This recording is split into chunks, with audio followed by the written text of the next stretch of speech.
जम्मू कश्मीर में इलेक्शन का माहौल दिन ब दिन गड़बड़ा रहा है।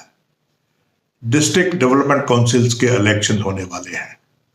ये इलेक्शंस पहली बारी हो रहे हैं और ये इलेक्शंस काफी देर के बाद हो रहे हैं, क्योंकि असेंबली इलेक्शंस यहां पर काफी देर से नहीं हुए हैं। इसलिए लोगों के बीच इन इलेक्शंस को लेकर उत्साह और हौसला बहुत ज्यादा है। लेकिन सबसे हैरानी की बात तो यह है कि जो पार्टियां पंचायती राज के खिलाफ थीं, जो पार्टियां ये कहती थीं कि 5 अगस्त 2019 के बाद जो भी फैसले लिए गए हैं हम उन फैसलों के खिलाफ हैं, वही पार्टियां आज उसी फैसले के तहत कराए जा रहे इलेक्शंस में हिस्सा ले रही हैं और कहते हैं कि जब हम हिस्सा नहीं लेते तब भी आप हमारे पर इल्जाम लगाते हैं, और जब हम हिस्सा लेते हैं तब भी आप कहते हैं कि हम हिस्सा क्यों ले रहे हैं। बात जाहिर है, साफ है, क्योंकि आप मौका प्रस्त हैं। आप डेमोक्रेसी में बिलीव नहीं करते हैं, लेकिन आप मौका प्रस्ती में बिलीव करते हैं। आपको जब सूट करता है तो आप इलेक्शन लड़ते हैं, क्योंकि आपको अपने कारकुनों की या कार्यकर्ताओं की भावनाओं की कोई भी कदर नहीं है। अगर कदर है तो आपको सिर्फ अपनी है, अपनी चाह की, अपनी कुर्सी की, अपनी जेबों की, क्योंकि आपकी जेबें खाली हो चुकी थी, क्योंकि आपको मौका नहीं मिल रहा था सरकारी खजाने को लूटने का। इसलिए आपने सोचा कि अब मौका है।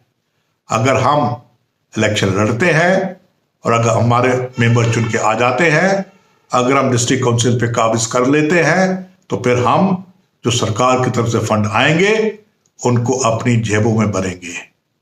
ये सोचकर आप इलेक्शन लड़ने के लिए आए। इसीलिए आपके ऊपर इल्जाम लगाया जा रहा है कि आप अब क्यों आए हैं।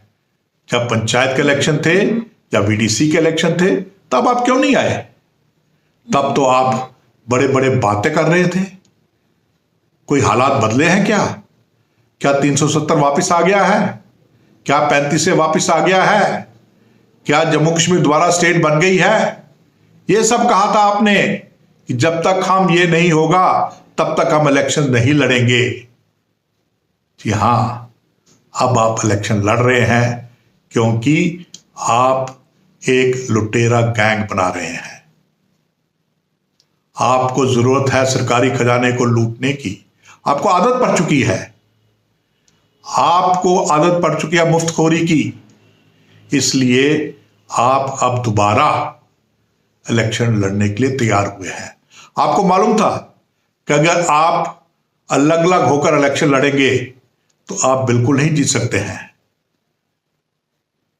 और एक गलतफहमी आपने ये रखी अपने मन में कि अगर हम इकट्ठे हो जाएंगे तो फिर हम शायद जीत जाएंगे। लेकिन आप इकट्ठे होकर भी इकट्ठे नहीं हैं। एक तरफ अलायंस के कैंडिडेट की लिस्ट आती है, दूसरी तरफ जिन पार्टियों का वहां पर मेंबर नहीं है वो अपने कैंडिडेट खड़े कर रहे हैं और कह रहे हैं ये फ्रेंडली कॉन्टेस्ट है। आप किसको बेवकूफ बना रहे हैं? क्या जनता ये सब देख नहीं रही है? जनता सब कुछ देख रही है और इसका जवाब जब मौका आएगा जनता आपको देगी। आप इस गलतफहमी में नहीं रहें कि आपने एक गुट बनाया है। आपने जो गुट बनाया है वो गुट आप कह रहे हैं बीजेपी के खिलाफ है। वो बीजेपी के खिलाफ नहीं है, वो उन लोगों के खिलाफ है जो यहां पर देश का झंडा फहराना चाहते हैं। वो उन लोगों के खिलाफ है जो भारत की सेना के साथ खड़े हैं, जो भारत की सेना को सलाम करते हैं। वो उन लोगों के खिलाफ है जो कि पाकिस्तान और चीन को भारत का दुश्मन मानते हैं। ये उन लोगों के खिलाफ है जो कि यहां पर इत्तेहाद चाहते हैं, जो कि यहां पर एक अपोजिट कल्चर चाहते हैं, जो कि यहां पर एक्सक्लूसिविटी नहीं बल्कि इंक्लूसिविटी चाहते हैं। इन लोगों के खिलाफ आपने जो इत्तेहाद खड़ा किया है। लेकिन जनता सब जानती है, जनता जानती है कि आप किस लिए इकट्ठे हुए हैं। आपकी आइडियोलॉजीज अलग अलग हैं। कल तक आप आपस में लड़ते थे और आज आप इकट्ठे हुए हैं कुर्सी की लालच में। कल तक भी आप लड़ते थे कुर्सी के लालच में, पर आज आपको मालूम है कि जब तक आप इकट्ठे नहीं होंगे तब तक आप कुर्सी नहीं पा सकते हैं, इसलिए आप इकट्ठे होंगे। जब कुर्सी मिल जाएगी उसके बाद आप लोगों को भूल जाएंगे, आप फिर उसी तरह हो जाएंगे जैसे आप पहले थे।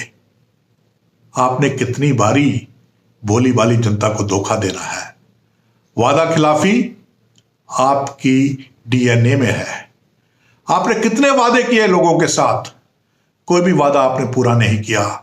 कभी ग्रेटर ऑटोनॉमी का आपने झांसा दिया, कभी आपने सेल्फ रूल का झांसा दिया, कभी आपने कहा कि हमें फुल स्टेटहुड चाहिए, कभी आपने आजादी का झांसा दिया।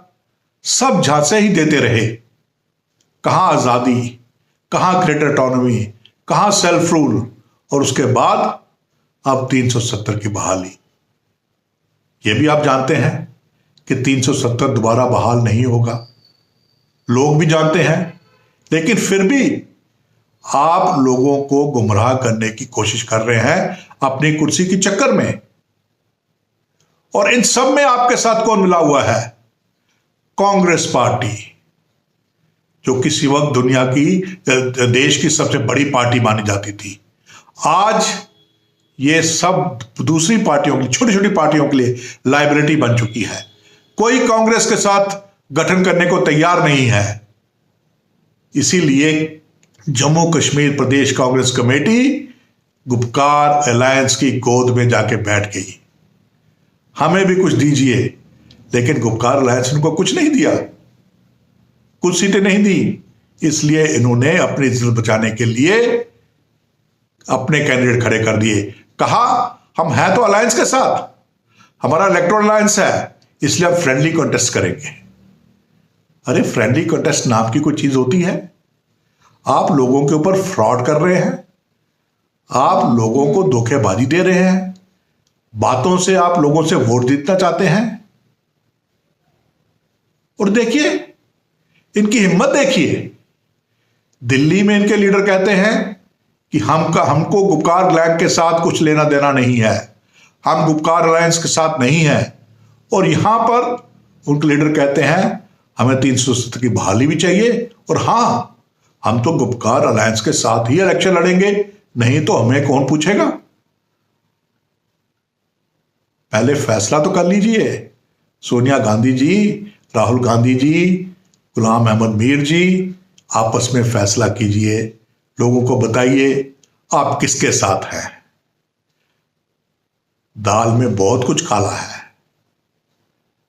दाल में बहुत कुछ काला है, लोग सिर्फ काला ही काला देख रहे हैं, इसलिए आपको साफगोई करनी होगी। एक और बात, गुपकार अलायंस के साथी जो जम्मू में बैठे हुए हैं वो भी आपको गुमराह कर रहे हैं। वो आपको महाराजा हरि सिंह की गुहार दे रहे हैं, वो आपको महाराजा हरि सिंह का नाम लेके बहलाना चाहते हैं, आपसे वोट छीनना चाहते हैं। वो ये कह रहे हैं कि महाराजा हरि सिंह की रियासत, महाराजा हरि सिंह को किसने निकाला जम्मू कश्मीर से? महाराजा हरि सिंह के खिलाफ क्विट कश्मीर मूवमेंट किसने शुरू की? शेख अब्दुल्ला ने, नेशनल कॉन्फ्रेंस ने। और उसी नेशनल कॉन्फ्रेंस के लीडर आज यहां पर महाराजा हरि सिंह की गुहार ले रहे हैं। महाराजा हरि सिंह के साथ गद्दारी किसने की? उनसे मुआफीनामा लेने के बाद और ये कहने के बाद कि मैं हमेशा सरकार या महाराजा की सेवा करूंगा, उनको जम्मू कश्मीर से निकाल दिया। ये वादा खिलाफी किसने की? ये गद्दारी किसने की? शेख अब्दुल्ला ने, नेशनल कॉन्फ्रेंस ने। और उनको यहां से एग्जाइल में किसने भेजा? शेख अब्दुल्ला ने, नेशनल कॉन्फ्रेंस ने। उनके महलों पे कब्जा किसने कर लिया? डोगरा हेरिटेज के जितने भी यहां पर निशान थे उनको खत्म किसने किया? नेशनल कॉन्फ्रेंस ने। तो आज यही नेशनल कॉन्फ्रेंस के लीडर जम्मू में बैठ के महाराजा हरि सिंह के नाम पर आपसे वोट मांग रहे हैं। है ना शर्म की बात? इनके झांसे में कभी मत आना। एक बात और, इनके साथी ये कहते हैं कि वेस्ट पाकिस्तान रिफ्यूजी, वाल्मीकि या गोरखा समाज, उनको हकूक मिलने चाहिए या नहीं, इसका फैसला हम करेंगे और कोई नहीं कर सकता। अरे भाई, आप कौन हैं? लेकिन इनकी हिम्मत तो देखिए, ये यहां तक कहने को तैयार है इनको किसी का डर ही नहीं है, पर उसके बावजूद भी यहां पर आकर घड़ियाली आंसू बहाते हैं और आपसे वोट मांगते हैं। इनका दोगला चेहरा पहचानिए।